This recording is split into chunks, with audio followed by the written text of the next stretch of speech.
My parents secretly drained my college fund to buy my sister a house, then sued me for childhood expenses when I became a tech CEO. So I showed up to their mediation meeting with a secret recording, a folder of fraud evidence, and let my lawyer do the rest. I still remember the exact time, 7:03 p.m., when my entire reality fractured into a million unfixable pieces. My name is Alex. I was 18 at the time this nightmare started, fresh out of high school and completely naive to how easily blood could betray you. I had spent the entire summer before college grinding out grueling 12-hour shifts at a rundown, greasy spoon diner just off the coastal highway in Oregon. I came home every single night smelling like stale fryer oil, bleached countertops, and utter exhaustion, just to earn a little extra cash for textbooks and dorm supplies before classes started. Every single shift, every time a customer snapped their fingers at me for extra ketchup, I would remind myself that this was strictly temporary. Soon, I'd be trading in my grease-stained name tag for university textbooks. All of this was anchored by the college fund my parents had supposedly been meticulously saving for me since I was in diapers. That fund had always been the unspoken, sacred promise in our household. It was mentioned at birthdays, written into congratulatory graduation cards, and bragged about by extended family at Thanksgiving dinners. Your parents have worked so hard to give you a massive head start in this world, my aunt once told me, squeezing my shoulder so hard it bruised, and I believed her. Why wouldn't I? I wasn't some golden child, though. That prestigious title belonged exclusively to my older sister, Sarah. She was 26 at the time, a newly single mom to a 3-year-old daughter named Mia, and the absolute, undisputed epicenter of every single family gathering. If Sarah sneezed, my parents reacted like she had just composed a Beethoven symphony.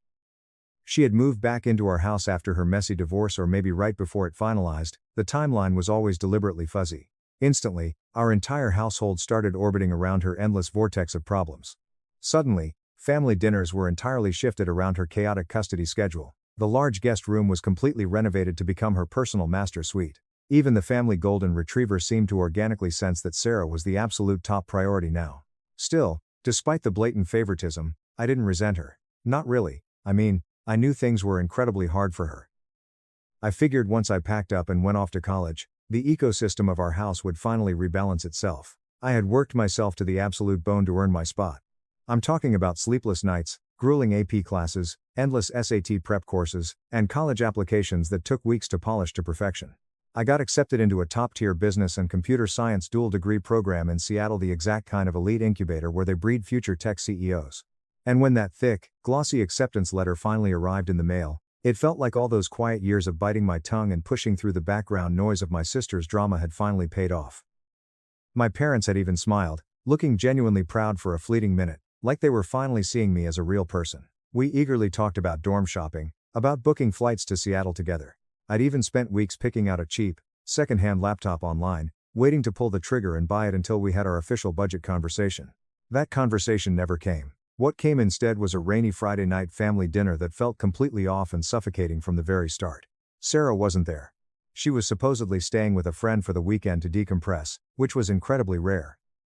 My dad was outside grilling his famous dry rub ribs, which he literally only ever did when he was nervously trying to soften the blow of catastrophic bad news, and my mom was quiet. Way too quiet. She kept glancing out the window at him like they had rigorously rehearsed a script and she was waiting for her cue. I sat there at the dining table, a heavy knot forming in my stomach. I kept thinking, maybe someone is terminally ill. Maybe Grandpa's heart tests came back bad. We need to talk about college, Alex, my mom suddenly said mid-bite, setting her fork down with a loud clink against the ceramic plate. I paused, a rib literally halfway to my mouth, still foolishly holding on to the hope of a congratulatory surprise. A hidden scholarship, maybe. A flight confirmation. What about it? I asked, my voice already tight with unease. She glanced nervously at the back door as my dad walked in, wiping his hands on a towel. He cleared his throat loudly. We had to reallocate some of the college fund, he said, avoiding eye contact completely. I swear my brain didn't even process the English language for a solid 10 seconds. Reallocate? I repeated slowly, like, you moved it to a different savings account with a better interest rate? Okay, I said, taking a deep breath, desperately trying to stay calm. So, what exactly does that mean for me? It means, my mom said, her voice dropping into that terrifyingly calm, soothing tone that made everything infinitely worse, we used the vast majority of it to help your sister with a down payment for a house. There was an immediate, deafening hollow ringing in my ears, like a flashbang had just gone off in the dining room. My brain violently refused to process what I had just heard. Wait, what? She desperately needed stability, Alex. My dad added quickly, his voice rising defensively as if sheer volume would justify the theft. For her and little Mia. You understand, right? A house is a solid investment. She deserves to raise your niece somewhere safe and permanent. My mouth opened, then slowly closed. I looked down at my plate like the macaroni salad might magically hold the punchline to this sick joke. I start college in literally 9 days. I finally choked out, my voice trembling. How much is left? They hesitated. A long, agonizing, cowardly hesitation. That's when I knew the true answer. I didn't even need to hear the actual dollar amount. There's enough for maybe 1 semester of community college, my mom said, wincing slightly. If you stay local, the community college down the road is a fantastic option. You can live at home. I couldn't believe it. I felt physically nauseous. They had spent 18 years systematically telling me that this specific fund was for my future, my education, my ticket out. They had made it sound utterly untouchable, sacred, locked away in a vault.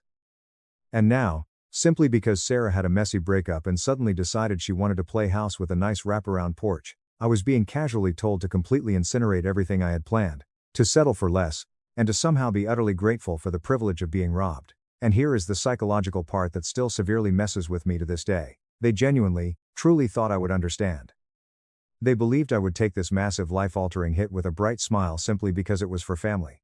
You should be incredibly proud, Alex, my mom said, her eyes welling with manufactured tears like this was some epic, noble sacrifice I had actively chosen to make. You're personally helping your niece have a forever home. I didn't yell, I didn't violently flip the heavy oak dining table or throw my plate against the wall or storm out in a theatrical blaze of fury. The betrayal was too deep for anger, it was just cold, absolute clarity. I stood up completely silently, pushed my chair in, walked upstairs to my room, and grabbed my duffel bag. I didn't pack everything. Just the absolute essentials. My clothes, my phone charger, my old beaten-up tablet, and my toothbrush. Then I walked back downstairs, bypassed the kitchen entirely, and walked straight out the front door into the rain. They didn't follow me. They didn't call out my name. And I didn't look back. That was the absolute last time I spoke to them face to face as a naive child. But let me promise you, it was only the very beginning of the absolute hellfire that followed. When I left that night, I didn't slam the door. I think that's what haunted them the most in the weeks that followed the sheer, suffocating silence of my absence. I walked 3 miles in the rain to stay with my best friend, Marcus. His mom, an absolute saint of a woman, didn't ask a single prying question when she saw me standing on her porch soaking wet. She just silently made up the pull-out couch in their basement, handed me a heavy wool blanket, and softly said, "Whatever happened, just know you are unconditionally safe here." I didn't cry that night. I didn't even feel the urge to. I just lay there in the dark basement, staring blankly at the exposed pipes on the ceiling. My mind was a violently swirling storm of betrayal, confusion, and something much darker, a cold, calculating, and rapidly growing detachment. I had always foolishly thought I'd be the one person in our dysfunctional family to successfully escape. That maybe, just maybe, they'd loudly cheer me on for once. But no, I wasn't the main character in this twisted family dynamic. Sarah was. I was just the disposable subplot. Over the next few agonizing days, the relentless barrage of calls began. My mom, then my dad, then Sarah. The voicemails wildly ranged in tone. First, it was soft concern. "Alex, please just come home, sweetie. We can sit down and talk this out like adults." Then it morphed into firm, aggressive guilt-tripping. "We are your parents, Alex. We raised you. You don't just selfishly walk away from your family over money." But I didn't respond to a single one. I couldn't. Every single time I even thought of their faces, my stomach violently twisted into knots. Lying on that basement couch, I started deeply analyzing every little historical thing I had willfully ignored growing up. Like how my birthday dinners always miraculously got cut short because Sarah had a rough emotional day. How she got a brand new Honda Civic at 17, while I got a condescending speech about how I'd appreciate a car more if I saved up and bought a clunker myself. How when I made the principal's honor roll, my mom quickly smiled, hid the certificate in a drawer, and whispered, "Let's not brag about this in front of your sister. She's dealing with enough insecurity right now." It was like my entire 18 years of existence had been one long, unpaid supporting role in Sarah's endless redemption arc. I had to formally defer my university admission. I didn't really have a choice. With literally $0 for tuition and no stable housing, I had to hit the pause button on my entire life. Through a connection of Marcus's uncle, I managed to secure a low-level, soul-crushing customer support job at a local tech startup in Seattle. Nothing glamorous, just answering angry tickets and resetting passwords for 8 hours a day. But it was steady income, and more importantly, it gave me time to breathe and scheme. I started aggressively teaching myself back-end code on my lunch breaks. I fiddled with small automation scripts, consuming advanced computer science concepts online until my eyes bled. Honestly, it felt incredible. It was quiet, highly focused, and utterly devoid of family chaos. Code made sense, code didn't lie to you and steal your money. Meanwhile, through the inescapable grapevine of mutual friends, I kept hearing painful updates. Sarah had officially moved into a gorgeous, totally renovated 3-bedroom starter home on the affluent side of town. My parents had spent their weekends painting her walls eggshell white and installing a massive wooden playset in the lush backyard for Mia. Facebook photos showed beaming faces, Sunday barbecues, and matching family pajamas. I wasn't tagged in a single photo. I wasn't even mentioned. It was like I had been surgically edited out of the family narrative, just a temporary, embarrassing inconvenience they deeply hoped would quietly sort itself out. 6 agonizing months passed. Then, like clockwork, the text started up again. My dad, Sarah is having a tough time with her new mortgage rate. We might need to adjust things for a while. Call me. I didn't respond. My mom, your sister is really struggling to make ends meet. Alex, don't you want to step up and help her? Still, I stayed completely silent.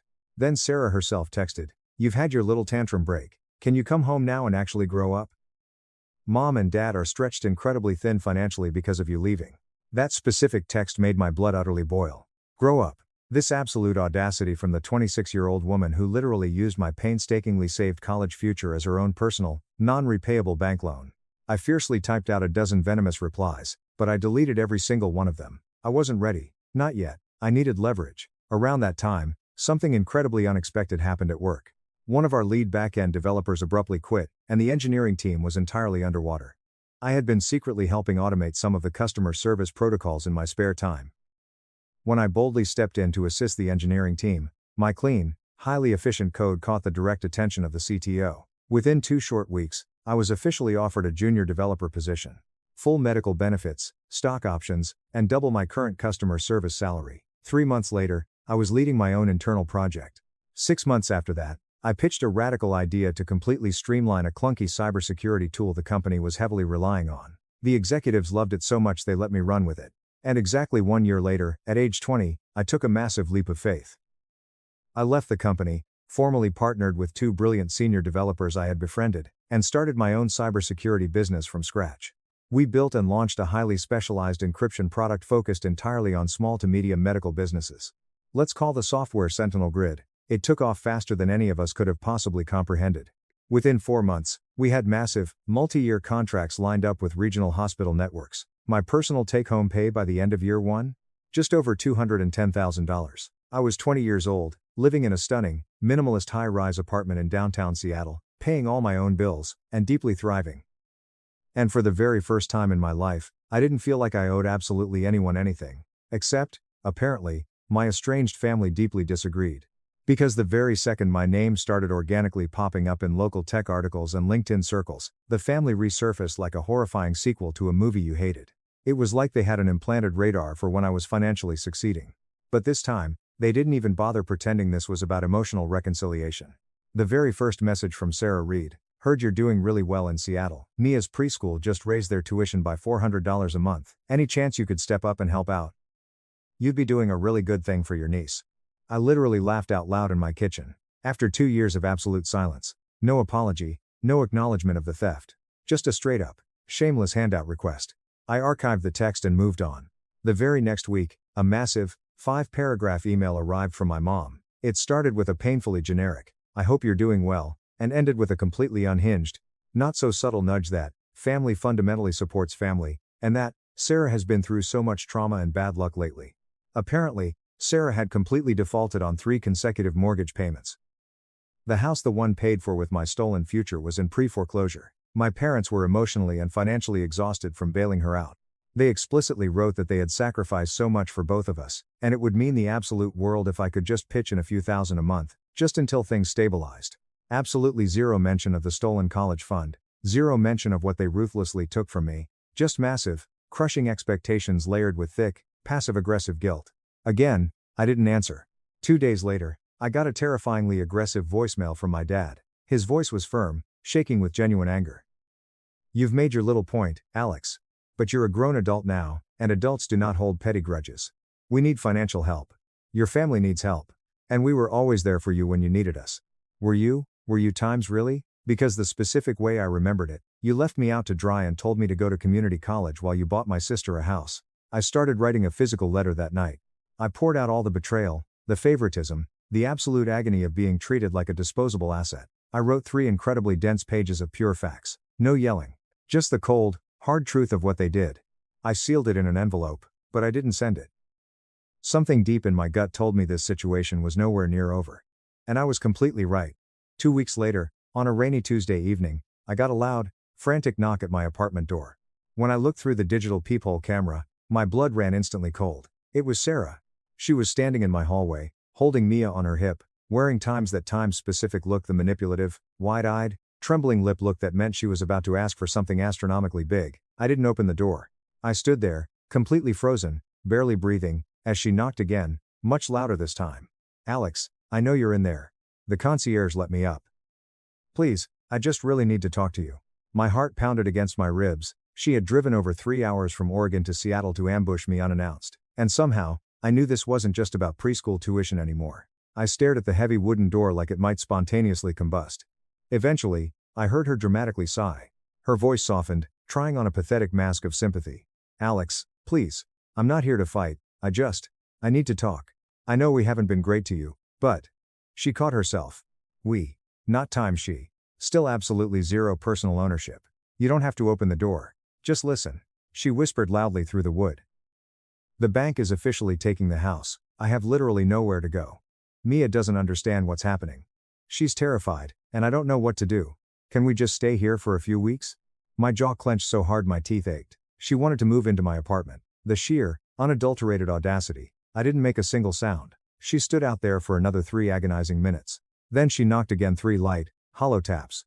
When I still didn't answer, I heard her footsteps slowly retreat, the elevator chime, and then absolute silence. I stood in my foyer for a long time. I wasn't angry anymore. I wasn't even hurt. I was just profoundly numb. She was a ghost desperately trying to haunt a house I had long since abandoned. Update 1. Over the next few months, Sentinel Grid absolutely exploded. We secured a massive renewal contract that pushed our projected annual revenue over $1.8 million. I was secure, seen, and deeply respected by the world I had built. But just when I thought I had finally buried the past, a new, incredibly sinister message popped up on my phone from an unknown number. "We are reaching out on behalf of your parents regarding a formal financial matter. Please respond within 48 hours. I froze. No name. No signature. Just vague, clinical, and terrifyingly cold. The kind of message that people send when they think they have you legally cornered. I didn't reply. Instead, I did some deep digging. I traced the phone number through a premium background check service and confirmed my absolute worst fear. It was tied to a sleazy, aggressive family law office 2 towns over from my parents. A paralegal had sent it, which meant there was official legal paperwork involved. I called the office the next morning, masked my phone number, and asked for general information regarding my file. Turns out, my parents had officially submitted a formal legal request for financial mediation. Not a lawsuit, not yet. But a formal, documented attempt to legally negotiate family financial contributions. In plain, horrifying English, my parents wanted to legally suggest that I owed them financial support. That as their newly wealthy, successful child, I had a binding familial obligation to help cover their mounting debts and living expenses. I almost laughed until I managed to get a copy of the specific financial justifications they had included in the mediation file. My parents had meticulously itemized times everything. I'm not exaggerating. They had literally generated a spreadsheet of every single childhood expense they could think of. Every grocery bill estimate from 2012 to 2018. Every back-to-school shopping spree. Every single medical copay for my childhood asthma. They even listed the exact money they spent buying my very first cell phone when I was 13 years old. $145.50 listed like a past due corporate invoice they were now aggressively trying to collect. On. And the absolute kicker? The cherry on top of this insane sundae? They had bundled Sarah's defaulted mortgage payments into the exact same legal file. They were legally classifying the house, the one they explicitly bought, times for Sarah times using times my stolen college fund times, as a shared family investment. They were claiming that because the house was meant to benefit the entire family unit, I was now legally expected to reinvest in the recovery of family assets. I sat back in my plush office chair, utterly stunned by the sheer, psychotic delusion of it all. And then, slowly, a massive grin spread across my face. It was the first time I had smiled about my family in over 2 years. Because now, finally, they were playing in my arena. They had made this legal, which meant I could make it tactical. I instantly called my corporate lawyer. Her name was Victoria, And she was the kind of ruthless, razor-sharp attorney who could completely dismantle a binding corporate contract like she was casually folding a paper swan. I had originally hired her when my partners and I incorporated Sentinel Grid, but I kept her on a hefty retainer for personal matters. I securely emailed her the entire mediation file. She read through the insane itemized spreadsheet, called me back, and made a dry, cynical laugh.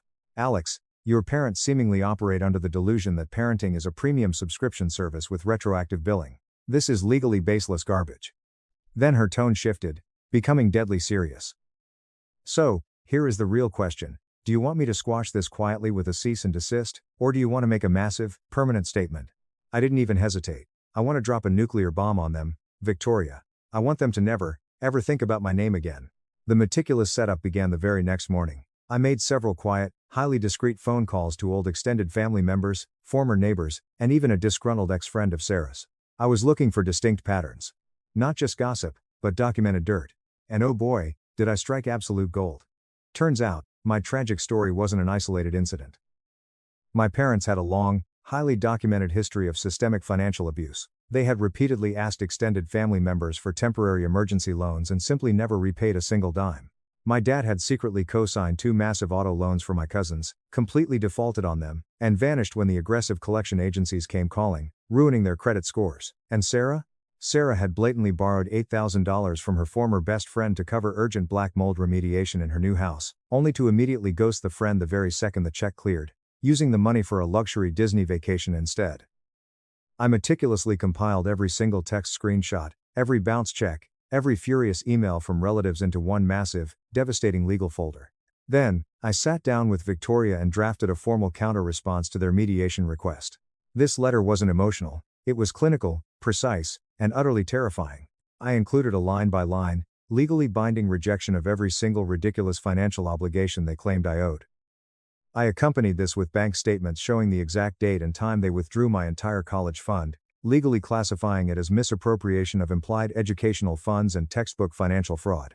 Then, Victoria added the kill shot clause: any further attempts to contact my client, Alex, either legally, personally, or through third-party mediation, will result in an immediate, heavily publicized formal countersuit for extensive financial damages, severe emotional distress, and documented lost educational opportunity. Furthermore, we have attached sworn affidavits from 6 other individuals detailing your systemic history of financial fraud. Should you wish to dispute this boundary, be advised that all future correspondence will immediately be escalated to public legal discovery. Meaning, I dare you to sue me, because if you do, I will drag all your dirty laundry into a public courtroom and ensure you never get a line of credit in this state again. We mailed it via certified, heavily tracked mail. I tracked the USPS package obsessively. I knew exactly when it would land. I also knew that every single Thursday night, my parents hosted a religious study group at their rented apartment, where they frequently played the victim and shared tragic family updates with their gullible friends. The package was signed for at 4:12 p.m. on Thursday. Friday morning at 6 a.m., I received a single, frantic email from my mother. It contained no greeting, no explanation. Just 3 words. How could you? I didn't respond. I didn't need to. The trap had flawlessly snapped shut. Update 2. You would think that the threat of absolute legal annihilation would be the end of the story. But revenge isn't just about hitting back when you're cornered. Sometimes, true revenge is about thriving so incredibly loud that your success deafens the people who prayed for your downfall. I took my journal entries, the ones I had been writing to process my trauma, and started anonymously posting them online as small essays about family enmeshment, financial abuse, and self-worth. They went insanely viral. People resonated with the raw pain of being the collateral damage to a golden child. Eventually, a major literary publisher reached out. They wanted a book, a hybrid memoir about resilience, surviving toxic family dynamics, and building an empire from nothing. I signed the contract. I spent 6 months writing. And just when the publisher asked if I had any climactic personal stories to anchor the final chapter, life handed me the absolute perfect ending. I got a call from Marcus. He sounded incredibly hesitant. "Hey man, you might want to sit down. I just got a massive group text from Sarah." My blood went cold. "What does she want?" "She's asking for a formal family meeting," Marcus read from his screen. "She says she wants to clear the air once and for all. She told everyone that you've gone way too far with the lawyers, that the family's public reputation is completely at stake, and she wants all of you to sit down. She booked an Airbnb neutrally in the middle of the state for next Saturday." I sat in absolute silence. Sarah was calling for a boardroom meeting. "She added your mom and dad to the chat," Marcus continued. "Your dad said, We are hoping Alex is finally mature enough to hear us out. We are all deeply hurt by his legal threats, but it's time to come together and find closure. Closure. What an absolutely hilarious word for people who hadn't uttered a single syllable of an apology in over 2 years. I told Marcus I would go. Not for them. For me. They. Note. Because what Sarah, my parents, and their sleazy lawyer didn't know, what literally no one on earth knew except me, was that on that rainy Friday night 2 years ago, when I suspected my dad was going to give me bad news about my college fund, I had quietly hit record on my phone's voice memo app while it sat in my shirt pocket. I had the raw, unedited audio of the exact moment they stole my future. I had my mom saying, "We used it for your sister." I had my dad saying, "You should be proud to sacrifice this." It was perfectly legal in Oregon, a single-party consent state. And I had been saving it for precisely this moment. I drove down to the Airbnb next Saturday. I showed up exactly 10 minutes early. The house was a sterile, aggressively beige rental property on the edge of town. Cheap abstract art, uncomfortable gray couches. I stepped inside to find the three of them already seated in the living room, completely positioned like a tribunal waiting to pass judgment. My dad stood up first, wearing a sickeningly fake, diplomatic smile that didn't reach his eyes. "Alex," he said, his voice dripping with forced warmth. "We are so incredibly glad you could make it." Sarah stayed seated on the love seat, her arms tightly crossed defensively over her chest. My mom offered a pathetic, trembling little wave, like we were distant acquaintances running into each other at a grocery store. I didn't smile. I didn't wave. I just nodded once and took the single armchair directly across from them, completely calm, my posture perfect. Sarah immediately took the floor. "We've had a really rough 2 years," she started, using her best corporate HR voice. "All of us have suffered. I think emotions got completely out of hand, and lawyers never should have been involved." I waited. I let the silence stretch so long it became physically uncomfortable. She nervously glanced at my parents, then continued. "We didn't intentionally mean to make you feel abandoned when you left. Feel times abandoned." There it was, the classic narcissist's pivot. Framing my completely valid reaction to their theft as an irrational emotional defect. Then my mom jumped in, leaning forward. "You have to deeply understand, Alex, your sister was going through a horrifyingly difficult time with her divorce. We were just desperately trying to keep the family unit intact. And you genuinely thought that completely sacrificing my entire future, my education, and my stability would accomplish that?" I asked, my voice chillingly calm and even. My dad's fake smile instantly vanished, replaced by a scowl. "It wasn't a sacrifice, Alex. It was a necessary financial decision. We honestly didn't expect you to blow it so massively out of proportion and run away like a dramatic child." There it was. The absolute core of their delusion. I was just a line item on a budget, a rounding error. "I just want to be absolutely, perfectly clear on one single historical fact before we move forward," I said slowly, maintaining unblinking eye contact with my dad. "Did you, or did you not, drain my specific college fund to pay for Sarah's down payment?" They all hesitated. The air in the room grew completely stagnant. Then Sarah aggressively rolled her eyes, scoffing loudly. "Yes, obviously. But no, it's not like we." I held up a single finger, cutting her off instantly. "Just a yes or no, that's all I asked." My mom violently flinched. My dad's jaw clenched so hard I could see the muscle jumping in his cheek. "Yes," my dad spat out, his face reddening with anger. "We did. And we had every right to." "Perfect," I said. I calmly reached into my tailored jacket pocket. I pulled out my phone, opened the audio file I had favorited 2 years ago, turned the volume up to maximum, and placed it gently on the glass coffee table. I hit play. The tinny, crackling audio of their own voices instantly filled the dead silence of the beige living room. Mom's voice: "We used the vast majority of it to help your sister with a down payment for a house." Dad's voice: "She desperately needed stability. For her and the baby. You understand, right?" Mom's voice: "You should be proud. You're helping your niece have a home." The room instantly froze. It was like I had sucked all the oxygen out of the building. Sarah's face went completely, terrifyingly pale, all the arrogant color draining from her cheeks. My mom audibly gasped, covering her mouth with both hands. My dad's eyes violently darted from the phone to me, looking like a cornered animal. "I recorded that entire conversation," I said smoothly as the audio clicked off. "I kept it safely backed up in 3 separate cloud drives because I knew, eventually, you would try to desperately rewrite history and paint me as the villain. That is wildly illegal." My dad snapped, half standing up, pointing a shaking finger at me. "Not in Oregon," I replied, not breaking eye contact. "Single-party consent state, perfectly admissible in civil court." I reached into my leather briefcase and pulled out a thick, heavy manila folder. I dropped it onto the glass table next to the phone with a loud time smack. "This," I said, tapping the cover, "is a fully finalized, legally vetted response to your pathetic mediation request." It includes absolute documentation of how you maliciously misused my college fund, plus sworn, notarized statements from the 6 other family members you have systematically defrauded over the last decade. Victoria, my lawyer, has the master copy. She is fully prepared to file this in public civil court the absolute second any of you try to escalate this again. They were utterly paralyzed. Sarah's lip curled into a vicious sneer. So what? She spat, her voice shaking with rage. This is your big, dramatic revenge? You want to ruin us over a house I don't even own anymore? I looked at her. I didn't feel anger. I didn't feel pity. I just felt absolute, crystal clear clarity. No, Sarah, I said softly. This isn't revenge. This is me drawing a permanent boundary made of reinforced steel. You used me. Then you tried to gaslight me.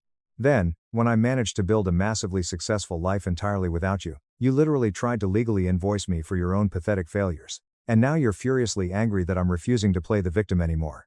My mom's voice violently cracked, tears streaming down her face. We are your family, Alex. Family fundamentally does not do what you are doing right now. You're right, I said, standing up and buttoning my jacket. Family doesn't systematically steal your future and then violently demand gratitude for the privilege of being robbed. I looked down at the 3 of them. They looked so incredibly small. I am not suing you. I stated clearly, I don't want a single penny of your money, I don't want your fake, coerced apologies, and I certainly don't want a relationship. They looked wildly confused. Suspicious.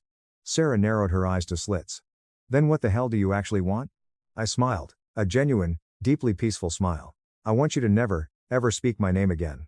And with that, I turned on my heel and walked purposefully toward the front door.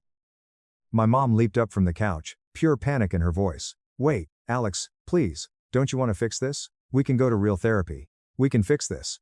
I paused, my hand resting heavily on the cold brass doorknob. I looked over my shoulder one final time. You don't fix a raging fire by moving back into the ashes, I said. And then I walked out, got into my car, and drove back to Seattle. That was the absolute last time I ever saw them in person. If you enjoyed this story, please hit that subscribe button. It really helps the channel out and allows us to bring you even more awesome stories. Thank you so much for watching.